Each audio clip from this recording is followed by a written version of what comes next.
Hello everybody. I'm going to be going through FRQ 2015 number 2. This is a standard vector kind of problem when you are given a particle moves along the curve where this is the position function and the given is the velocity vector. So part A says find the x-coordinate of the position at 2. At time 1, the particle is at 3, 5. Now you really only care about the 3 because that's the x position, and that's what the question is asking you about. So to do this problem, it's just a standard initial condition added with displacement. So the integral is necessary. Anytime you take an integral, you must write an integral, and that's how you get that point.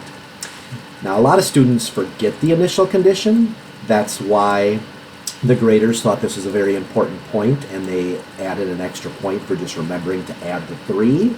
And then, of course, the easiest way to do it is just plug it into your calculator and get this answer right here.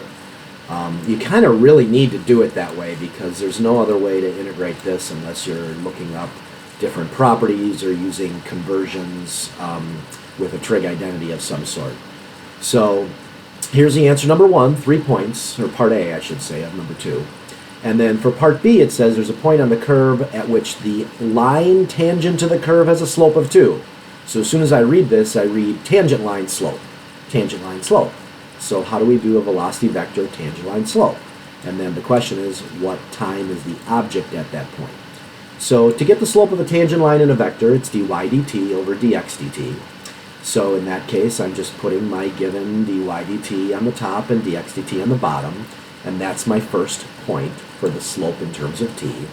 And then when does this happen to be equal to 2? You just set it equal to 2. Now this is a really easy one just to solve by using your calculator.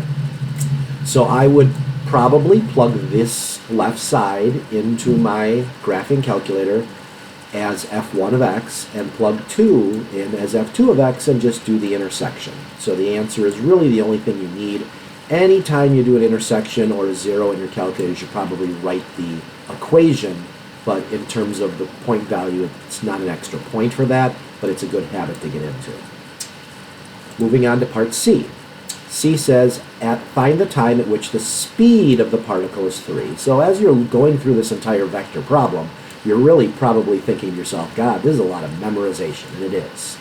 So the speed formula for parametric / vector part of calculus is to find the square root of dx dt squared plus dy dt squared. So when you're squaring the dy dt part, it's basically e to the 0.5t raised to the 2 for that part, and then you're just multiplying exponents, and that's why it simplifies out to just e to the t. Now, as you do this one, pretty simple. You would just basically, you're trying to find when the speed is at 3. So if this is the speed, when is the speed at 3? So the easiest way to do this is f1, this is f2.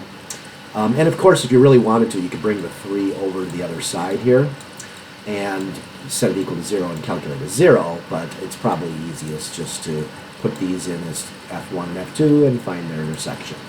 So speed in terms of t is 1 point, that's the first one listed, and then the answer is your second point.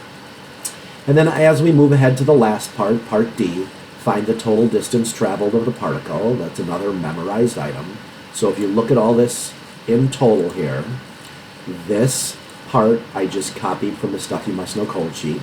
So basically it's the exact same function as the speed in part C, except we're adding an integral, and that's how you get total distance traveled, or length, or arc length. So typing that in right here, you need the integral, of course. So if you forgot that it's an integral, that you're going to probably lose both points. And then it's basically simple, dy dt, dx dt squared plus dy dt squared. It's the same thing as the speed, except the integral from 0 to 1. Here's your answer. So the answer is worth your 9th point here. And typing this into your calculator, if you get an error message because you're putting the square after the s in cosine, this is how you have to type it in into your calculator. You should know that at this point in time. So there's your 9 points for 2015 FRQ number 2. And in Since it says 0 to 1, you're just doing this. This is actually one of the easier vector questions I've seen, but there's memorization all throughout this question.